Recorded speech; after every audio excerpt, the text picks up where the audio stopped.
Mark, how are you today? Hey, nice to see you. I'm good. How you doing? I'm doing great. I'm still kind of shaking a little bit because, this movie kind of scared the crap out of me. I just finished talking to Sheila and I said the movie that has stuck with me since I was a kid when I first saw it, of course, was The Exorcist. I still could not watch that movie without being freaked out. No, even knowing what I know today. What kind of impact do these movies have on you to have made you write and direct and star in something like this? They stick. It's the images of The Exorcist, and it's the visceral nature because we had never seen that before. We'd never Right, seen a young girl say and do those things on film ever. You know, right. it was 1973. It wasn't something we were used to, so it was so shocking. Yeah. And so it always stuck with me. I'd only seen it once up until before while I was writing this. I should probably watch The Exorcist again, and I was scared to do it. I was scared to watch it. It's Yeah. like some people said this is an evil film. And then you watch it again, and you're like, God, it's just brilliant, though. Like, it's so brilliant. And then I thought a lot about how in so many possession movies, it's always a young girl because that set the tone for it. Sure. It's like, so what William Friedkin did with, I'm not comparing myself to William Friedkin, but in relation to that, Getting there, my friend. You're getting there. thank you, very sweet of you. Um, in relation to William Friedkin, he went for something very visceral and it was perfect. Yes. At this point, we've seen that a lot. So I wanted to go for something that was emotional and subvert what was done. So Right. rather than the fact that a young girl is saying these things, what if it's your mother and it's what she's saying? It's not Right? that she's cursing or her head spinning around. It's that she's saying things that are infecting other people. So it became more of an emotional movie and how it's tearing other people apart. And we leave Sheila's character for long periods of time because she's already done her work. Like Yeah. it wasn't that the kids are supposed to be the leads or anything like that. It was that she can affect from afar. And that Right. to me was really interesting to me that I couldn't stop once I started. Right. And it stemmed from her mother, bringing it down to Sheila's character, the mother of you and your siblings in this film. And I always say, no matter what in a scary movie, if it has to deal with religion and of course a family drama and how it affects family, I think that's what makes it more relatable and scary. What do you think about that? Yeah, it's similar to my first movie, The Righteous. It's like I love Yes. a big idea, but set within the real world, and perhaps it's funny. I've mentioned this before, maybe even mentioned it to you before, that I always kind of wanted my directing career to fall somewhere between.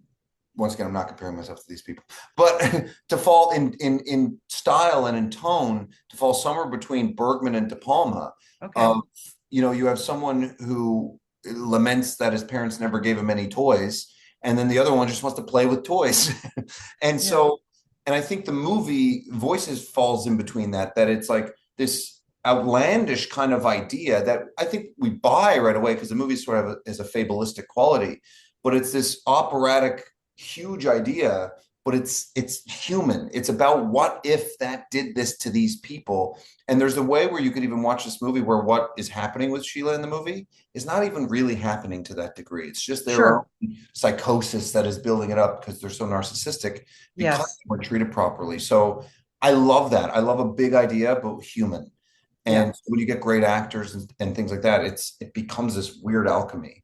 100%. And when you were writing, when you sat down, did you always have Sheila in mind for this? No, I because I couldn't picture anybody. I was like, this is so crazy. Like, Yeah. who's gonna play this crazy part? And to be honest, I was actually almost more concerned in the beginning. She's so dependent on her mother and she's so meek and small that I was like, Right. I don't even know if I can picture someone doing that.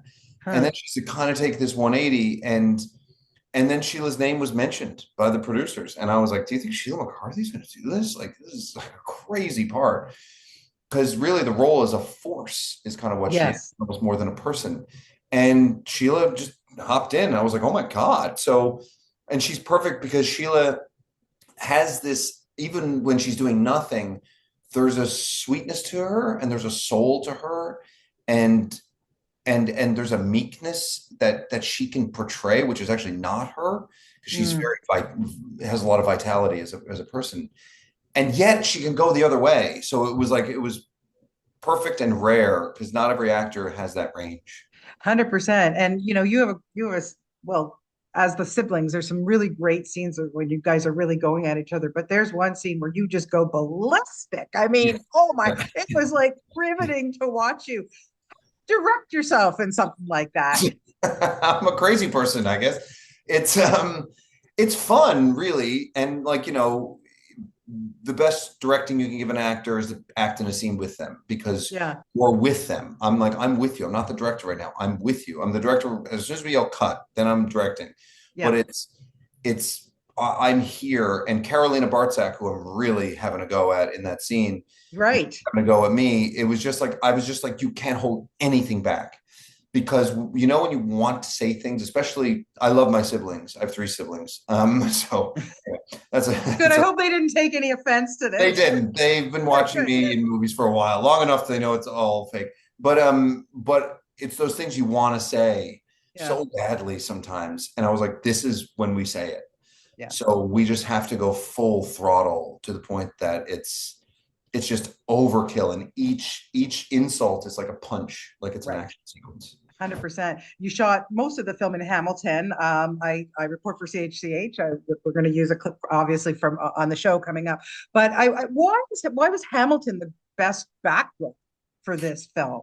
Well, it's funny. Obviously, there are logistical elements that come into place of why you shoot in a certain city, but it has such a Hamilton's so interesting. There's such a beautiful architecture and homes there, which we utilized, and also churches. There's so many churches. Yeah. Like it's wild, and it's very conducive for filming. It's everything's close by. We got a lot of support in the right ways, and everyone was just really game. And it was just an ease. I loved shooting there. I really really loved it, and it was there in February, and I loved it. So that's really Oh, saying. okay, that is saying a lot. Yeah. 100%. Yes, we know our Canadian weather, and this winter was Yeah. brutal here. Just a couple minutes of wrap up. You've announced Good in the Room. I am really looking forward. Can you tell us a little bit about that? That sounds and what a cast there too. Exciting. Yeah, it's a really cool cast. So Good in the Room is a film I co-wrote with Pat Kiley, who is directing it. I'm producing it with him and starring in it as well. Mhm. And it's set in the present day, but it's almost like an old 70s crime thriller, which I call crime thriller drama, set in the hockey world. And we're shooting on film in Montreal, and Wow.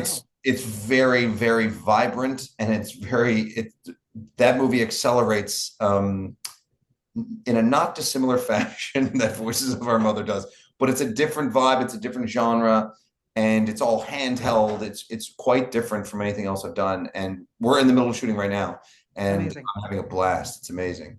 Oh, good. I look forward to that. We'll talk again. And just to wrap it up too, just I recently rewatched Nuremberg because I was so riveted by that movie. I just thought it was done so well. When you're an actor on a set like that, working with that cast, what kind of masterclass do you take in as an actor and then use maybe towards your directing and stuff like that? I mean, oh my God.